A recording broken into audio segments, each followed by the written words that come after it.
Bismillahirrahmanirrahim. Alhamdulillahi rabbil alamin. Wassalatu wassalamu ala ashrafil anbiya'i wal mursalin wa ala alihi wa ashabihi ajma'in. Amma ba'd. Puji syukur kehadirat Allah Subhanahu wa taala serta salawat dan salam kepada junjungan kita Nabi besar Muhammad sallallahu alaihi wasallam. Sahabat Ar-Risalah dimanapun berada yang semoga Allah rahmati. Nah, kita lanjutkan kajian kita pada kesempatan kali ini, yang mana insya Allah pada sore hari ini kita akan melanjutkan kajian kita sebelumnya dan dari kitab Hadis Arba'in An-Nawawiyah. Sebelumnya kita telah membahas 2 hadis dari kitab tersebut, maka pada kesempatan kali ini kita akan memasuki hadis yang ketiga dari Hadis Arba'in An-Nawawiyah.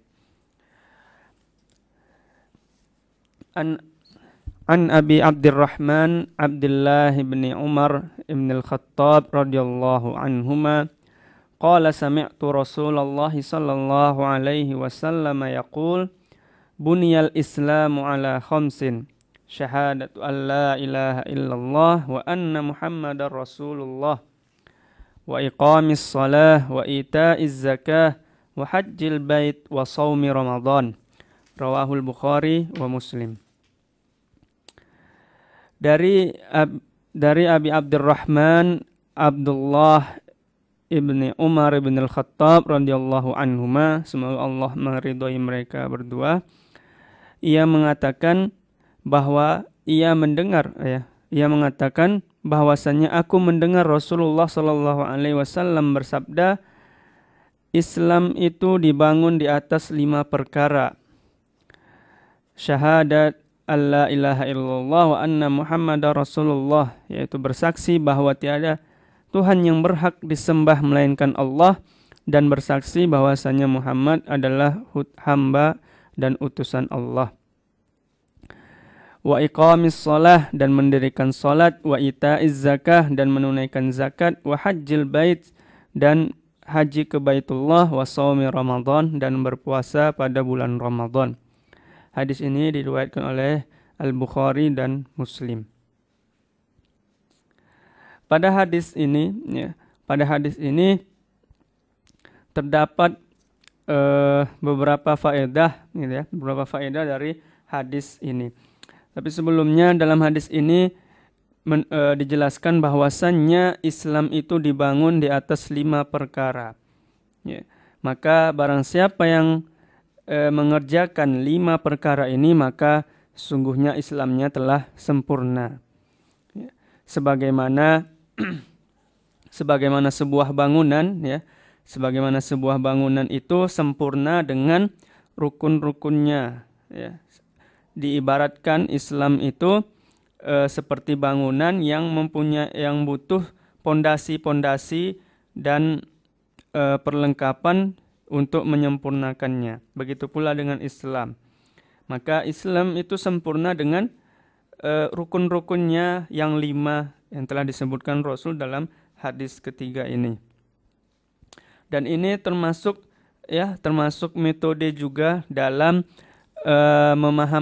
memberi pemahaman terhadap para pendengar, dalam memberi pemahaman kepada seseorang, bisa mengibaratkan atau menggambarkan sesuatu dengan kehidupan kita sehari-hari.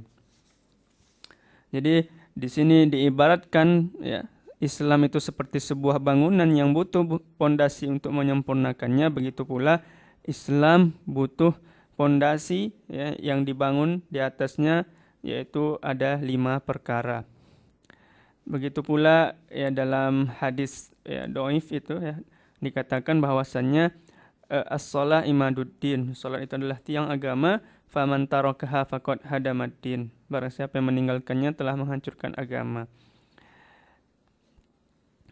Begitu pula banyak metode-metode yang dalam pengajaran itu dipakai metode menyerupakan atau memberi pemisalan dengan kehidupan sehari-hari. Begitu pula dalam Al-Quran Allah memisalkan kaum mukminin dan kaum munafikin itu dengan permisalan, ya, seperti dalam surah At-Taubah, ya, afaman assasa bunyanahu ala taqwa minallah wa ridwan ila akhirih. Itu permisalan juga bahwasannya apakah sama orang-orang yang mendirikan bangunannya di atas ketakwaan kepada Allah dan keriduannya seperti orang-orang yang membangun bangunan di dekat laut, di tepian laut yang akalan hancur.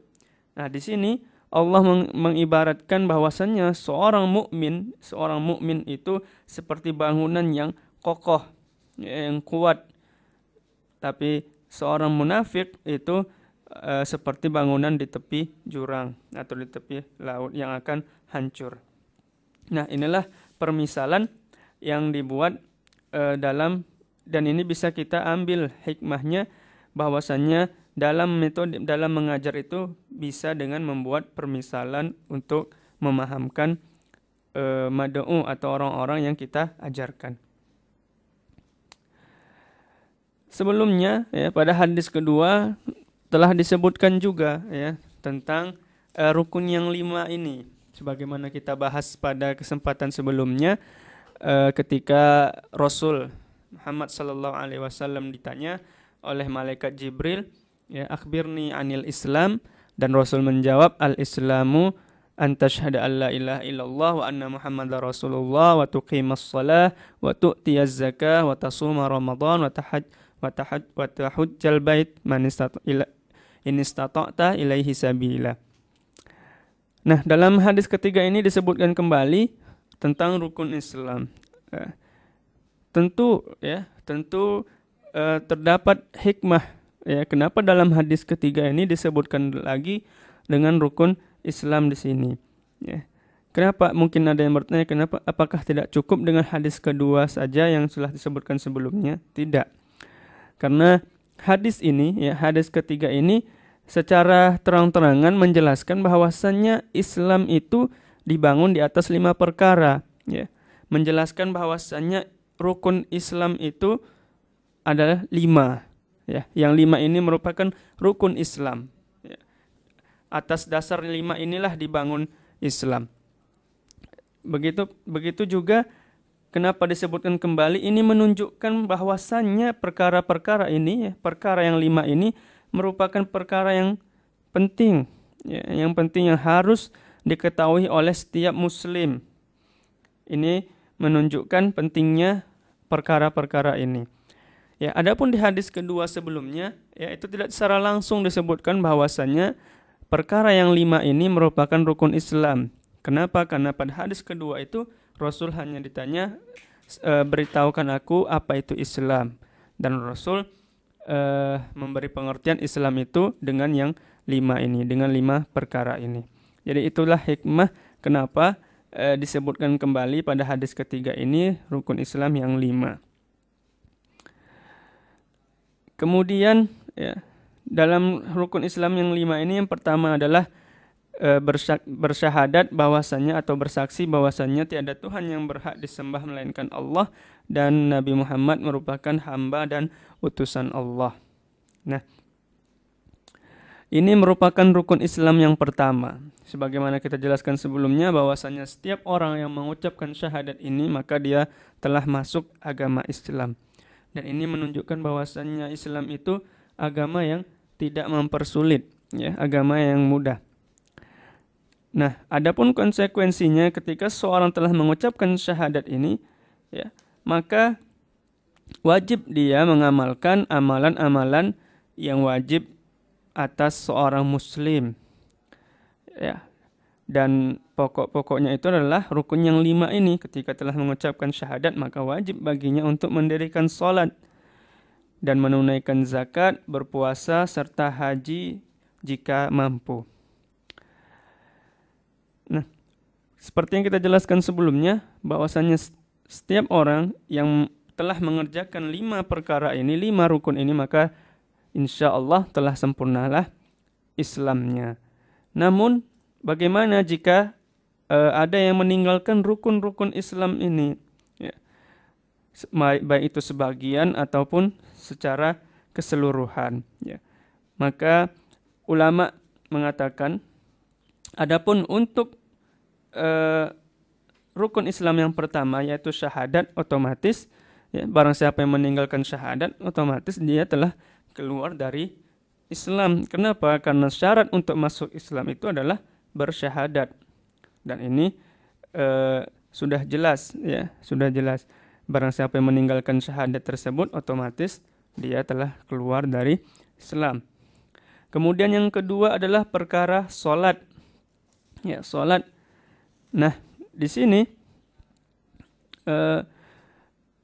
solat, mendirikan solat merupakan rukun Islam yang kedua. Nah, barang siapa yang meninggalkan solat, ya, meninggalkan solat, maka maka ulama mengatakan bahwasanya orang yang meninggalkan solat secara keseluruhan, maka sungguhnya dia telah keluar dari agama Islam.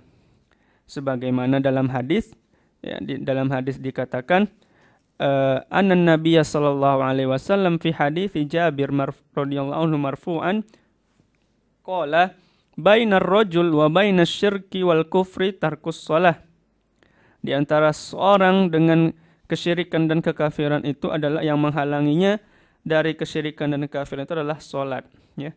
Nah, ketika salat itu tidak ada, otomatis tidak ada lagi penghalang antara dirinya dengan kesyirikan dan kekafiran.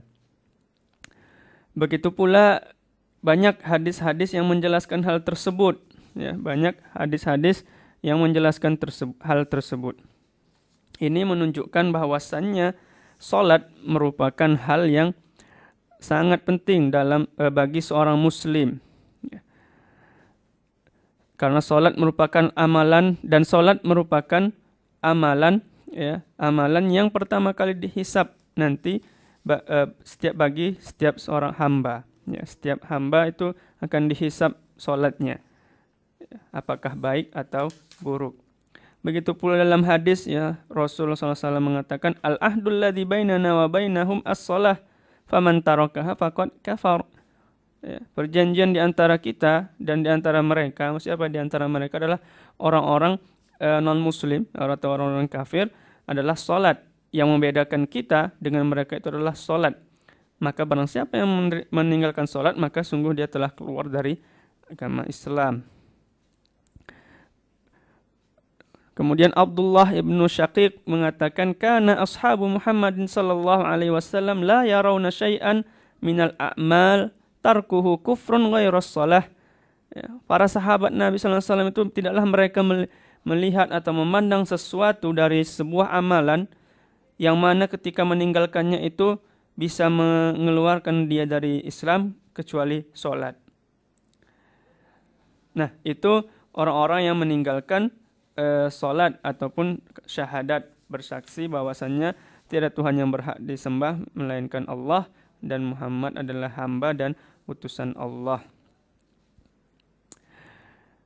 Kemudian rukun Islam yang ketiga adalah menunaikan zakat, yaitu mengeluarkan dan memberikan zakat itu kepada orang-orang yang berhak menerimanya.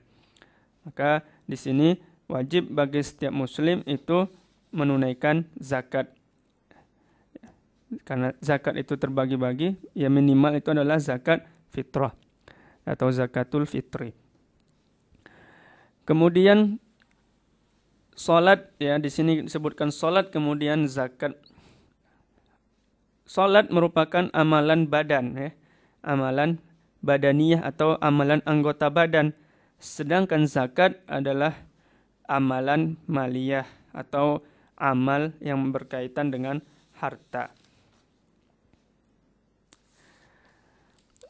Dan salat merupakan amalan anggota badan dengan bentuknya mengerjakan. Sedangkan puasa adalah amalan anggota badan juga, tapi sifatnya menahan diri dan meninggalkan sesuatu. Nah, jadi ada perbedaan di sini antara salat dengan puasa, yang mana salat sama-sama amalan anggota badan. Hanya saja salat itu amalan anggota badan dengan mengerjakan sesuatu, ya, dari takbir sampai salam kita mengerjakan sesuatu. Sedangkan puasa amalan anggota badan juga, tetapi hanya melakukan apa? menahan diri saja, menahan diri atau meninggalkan sesuatu, bukan mengerjakan sesuatu. Itu perbedaan antara sholat dengan puasa. Kemudian rukun yang terakhir yaitu adalah haji. Nah, haji juga merupakan amalan badaniyah sekaligus amalan maliyah, yaitu amalan anggota badan dan juga amalan yang terkait atau berkaitan dengan harta, ya, dengan harta. Kenapa? Karena orang yang melakukan ibadah haji itu mengeluarkan harta untuk pergi ke Baitullah, ya, ke Makkah. Begitu pula otomatis orang yang telah ingin melakukan ibadah haji, dia juga beramal dengan anggota badannya, baik itu dari tawaf, sa'i dan sebagainya. Jadi haji merupakan amalan badaniyah, begitu juga dengan amalan maliyah.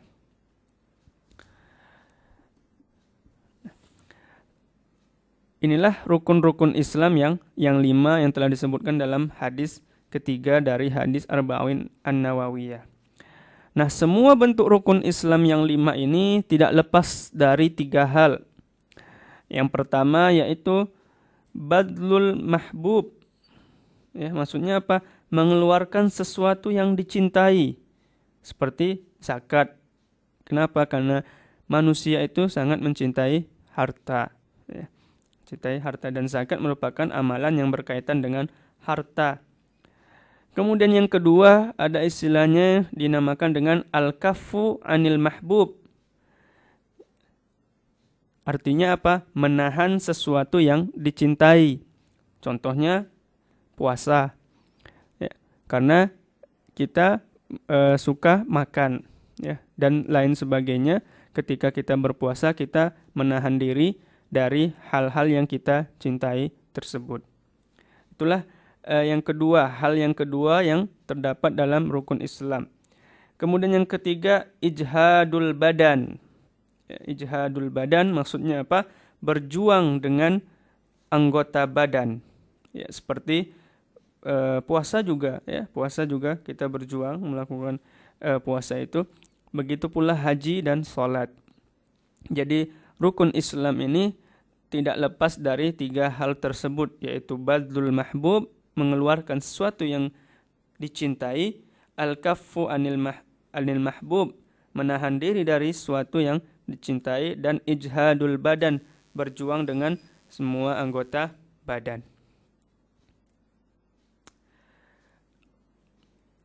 Nah, mungkin terdapat gitu ya, mungkin ada yang bertanya-tanya kenapa dalam rukun Islam itu hanya disebut 5 saja, tidak ada yang lainnya. Ya. Kenapa hanya 5? Rukun iman kenapa 6? Dan sebagainya. Yang pertama, karena itulah yang datang dari Allah dan Rasulnya, dan kita harus mengimani, sebagaimana kita jelaskan sebelumnya, membenarkan dan mengimani apa yang datang dari Allah dan Rasulnya. Sebagaimana kita lihat atau kita ketahui, ya, sejarah para sahabat itu, jika ada sesuatu yang datang dari Allah dan Rasulnya, mereka langsung mengatakan sami'na wa ata'na, kami dengar dan kami patuh. Mereka tidak bertanya-tanya kenapa seperti ini, kenapa harus seperti ini. Dan itu merupakan tabiat orang-orang Bani Israel itu, seperti itu. Ketika diperintahkan mereka banyak bertanya, ya, sehingga hampir saja mereka tidak melakukan perintah Nabi mereka, sebagaimana dikisahkan dalam Al-Quran. Ketika Nabi Musa alaihissalam memerintahkan mereka untuk menyembelih sapi, mereka banyak bertanya, sapi yang seperti mana, seperti apa, warnanya seperti apa, dan sebagainya. Akhirnya, padahal pada awalnya, ya, Nabi Musa itu mengisyaratkan kepada mereka hanya untuk menyembelih sapi saja, tidak ada sapi yang bagaimana, yang penting sapi. Tetapi karena pertanyaan mereka yang terlalu banyak, akhirnya apa? Malah mempersulit mereka. Ya, ditentukan sapinya sapi yang seperti ini, sapinya harus berwarna kuning dan sebagainya. Dan itu hampir saja mereka tidak melakukannya. Begitu pula, ya, karena hukum syariat kita ini, ya, syariat Islam itu ada yang wajib dan ada yang sunnah. Ya, dalam syariat kita terdapat suatu hukum-hukum yang wajib, yang sunnah dan sebagainya. Nah, perkara yang sunnah tentu saja tidak mungkin menjadi bagian dari rukun Islam tersebut. Yang namanya rukun pasti wajib untuk dilakukan. Yang mana jika kita tinggalkan tadi ya kita bahas ya bisa sampai hukumannya bisa sampai mengeluarkan seorang itu dari Islam. Nah, begitu pula sedangkan perkara yang wajib saja terbagi dua. Ada yang namakan wajib kifayah dan ada wajib ain, fardu kifayah dan fardu ain. Yang mana fardu kifayah itu jika salah seorang muslim atau sebagian kaum muslimin telah melakukannya, maka lepaslah tanggungan kaum muslimin yang lain seperti sholat jenazah dan sebagainya.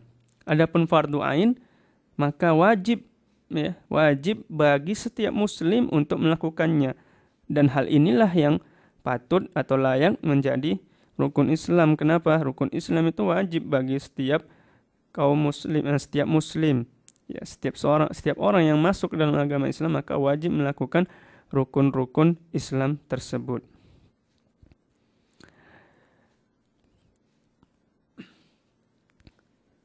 Kemudian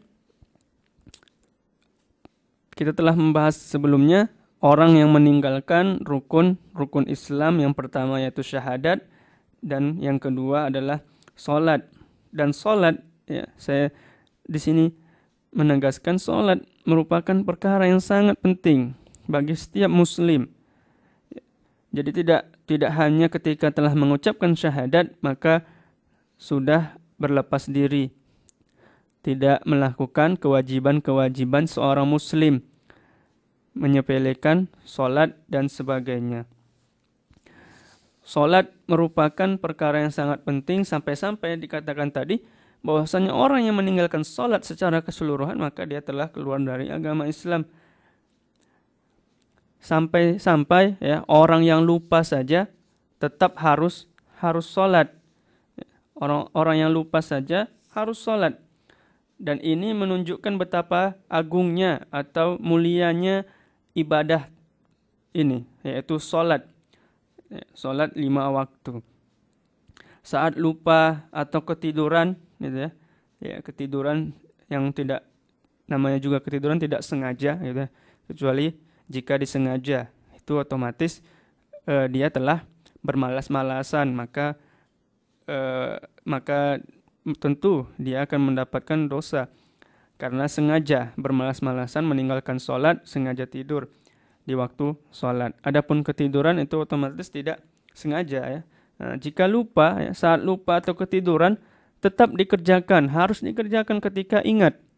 Ketika ia tersadar atau ingat, maka dia kerjakan sholat yang dia tinggalkan tersebut meskipun sudah di luar waktunya. Ya, dari Anas bin Malik radhiyallahu anhu, ya, Rasulullah SAW bersabda, "Man nasiya sholatan falyusalli idza dzakaraha, la kaffarata laha illa dzalik." Dari Anas bin Malik radhiyallahu anhu bahwasanya Rasulullah SAW bersabda, barang siapa yang lupa sholat, ya, lupa mengerjakan sholat, maka hendaklah ia sholat ketika dia ingat. Jadi ketika seorang itu lupa kemudian dia ingat bahwa dia belum melaksanakan sholat, maka kerjakanlah sholat tersebut.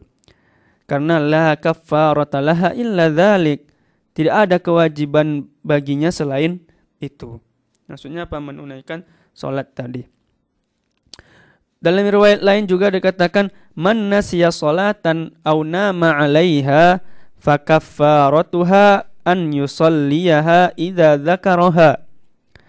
Barang siapa yang lupa mengerjakan sholat atau tertidur, maka baginya atau tebusannya ya, kewajiban baginya adalah sholat ketika dia ingat.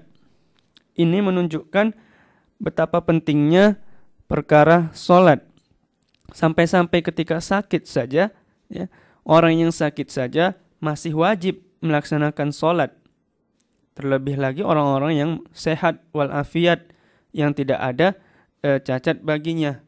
Sampai-sampai orang yang cacat sekalipun, ya, orang yang hanya terbaring di atas tempat tidur saja, itu masih wajib baginya untuk sholat. Ketika berperang sekalipun masih juga wajib melaksanakan sholat. Ini menunjukkan bahwasanya sholat itu perkara yang sangat penting, yang tidak boleh bagi seorang muslim untuk menyepelekannya. Kenapa? Karena seperti yang kita jelaskan sebelumnya, bahwa sholatlah amalan yang pertama kali dihisab dari seorang hamba nantinya. Oleh karena itu wajib bagi kita untuk senantiasa berjuang atau senantiasa untuk menjaga sholat kita di awal waktu dan berjamaah bagi laki-laki. Karena seorang laki-laki itu wajib baginya untuk sholat berjamaah di masjid, bukan di rumah. Ya. Adapun yang sholat di rumah itu adalah perempuan. Jadi jika ada seorang yang sholat di rumah itu adalah perempuan. Ya. Maka jika mengaku sebagai laki-laki, ya, jika kita seorang laki-laki, ya, seorang laki-laki yang gentleman, maka sholatlah di masjid. Seorang laki-laki itu sholat di masjid, bukan di rumah.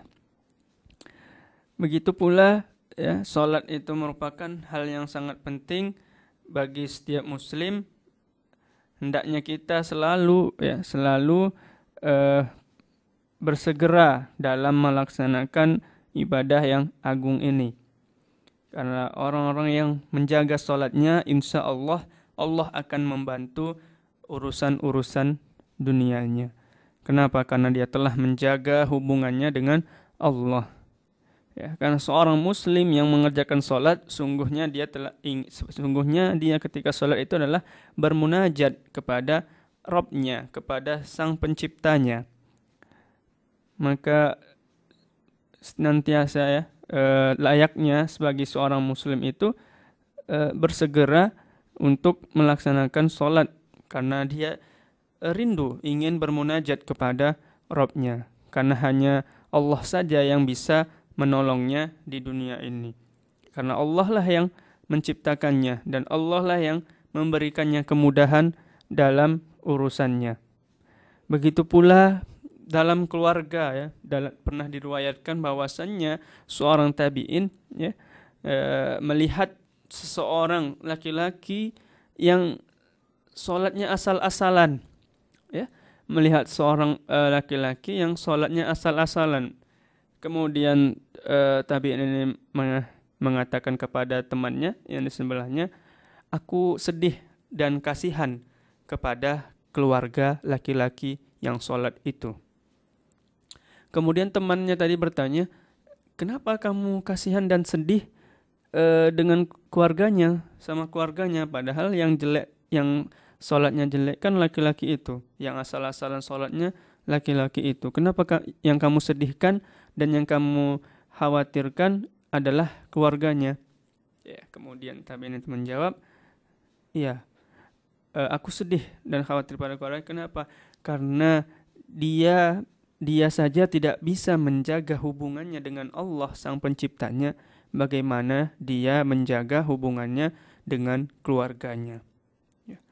Nah, ini menunjukkan bahwasannya Salat itu memiliki pengaruh yang besar bagi kehidupan setiap muslim. Jika salatnya bagus, insya Allah akan terus membantunya dan menolong dan memudahkan segala urusannya. Namun jika salatnya buruk, bagaimana Allah akan menolongnya dan membantunya, sedangkan dia sendiri tidak bisa menjaga hubungannya dengan Sang Pencipta, dengan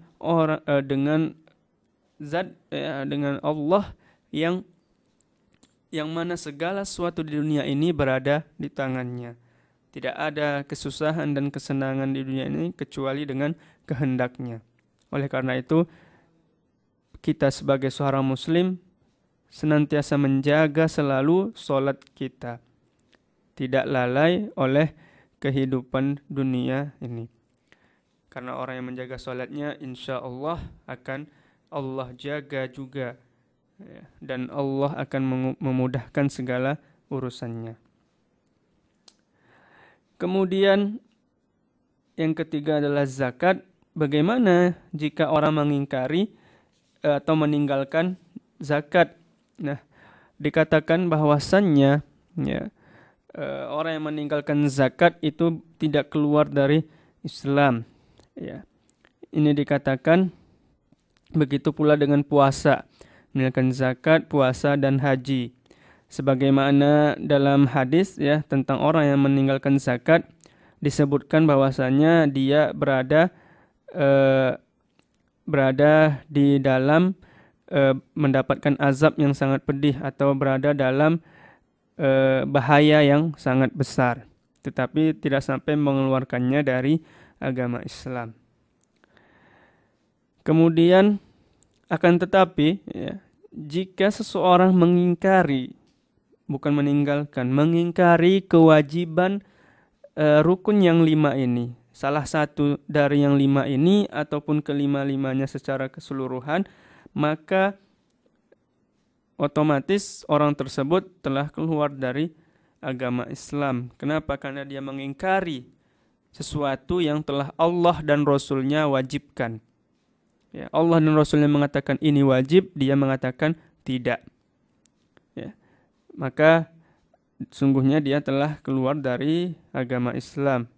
Baik itu dia mengingkari kewajiban sholat ataupun zakat dan sebagainya.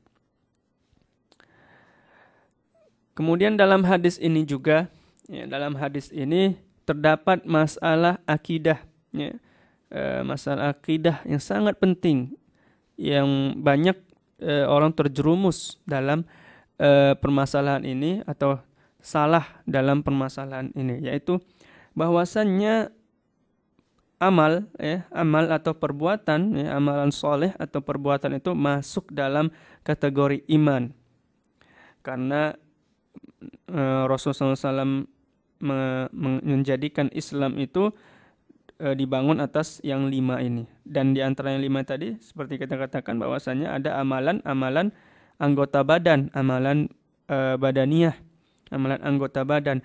Dan ini menunjukkan bahwasannya amal dan perbuatan itu adalah termasuk dari kategori iman. Maka tidak cukup ya seseorang itu hanya mengucapkan kalimat iman saja ataupun syahadat saja tanpa beramal. Sebagaimana sebagaimana ya yang terdapat pada firqah Murji'ah yang mengatakan bahwasannya perbuatan itu atau amal itu bukanlah bagian dari iman. Nah, dari perkataan mereka bisa kita pahami bahwasannya orang yang beriman itu cukup mengatakan bahwasanya saya beriman tanpa beramal amalan soleh. Cukup dia membenarkan dengan hatinya saja bahwasanya saya beriman. Bahkan ya sampai-sampai ada orang yang mengatakan bahwasanya cukup engkau mengenal Allah dengan hatimu saja, insya Allah kamu sudah beriman. Ya, tanpa beramal soleh masih beriman meskipun melakukan suatu kesyirikan. Ya. Jadi mazhab Murji'ah ini sangat salah, sangat rusak sekali. Karena sebagaimana kita ketahui bahwasanya iman itu tidak hanya pembenaran dalam hati saja, tetapi harus diikuti dengan perkataan dengan lisan dan perbuatan dengan anggota badan. Karena jika cukup dengan pembenaran dalam hati saja, maka orang-orang munafik itu juga dikatakan beriman. Hanya mengatakan atau orang-orang yang bersyahadat, yang berpura-pura, kemudian dia tidak melakukan sholat, mengingkari kewajiban sholat, dia hanya mengucapkan la ilaha illallah, kemudian dia melakukan kesyirikan, ya, menyembah kubur, menyembelih sesuatu untuk selain Allah dan sebagainya. Maka kalau kita mengikuti mazhab tersebut, Murji'ah ini, maka dia tetap orang yang beriman, sedangkan Allah dan Rasulnya telah menjelaskan bahwasanya orang-orang yang melakukan kesyirikan itu tidak diampuni dosanya dan dia kekal di dalam neraka. Wa na'udzubillah. Kemudian dalam hadis ini tidak disebutkan jihad Kenapa jihad tidak termasuk dalam rukun Islam? Padahal dalam hadis lain ya kita dengar bahwasanya jihad itu merupakan puncaknya dari agama ini. Yang pertama karena jihad merupakan amalan yang tidak berkesinambungan sampai hari kiamat. Sedangkan rukun yang 5 ini semenjak seorang mengucapkan kalimat syahadat atau dua kalimat syahadat, maka wajib baginya melakukan yang 4 ini, kecuali haji bagi yang mampu. Begitu pula ya, jihad ada secara garis besar itu hukumnya adalah fardu kifayah. Fardu kifayah, sedangkan yang 5 ini adalah fardu ain. Dalam hadis ini juga ya disebutkan bahwa disebutkan haji dahulu, kemudian baru puasa di bulan Ramadan. Tetapi ini bukan menunjukkan bahwasannya tartib secara hukum ya, karena secara hukumnya adalah puasa dahulu baru haji.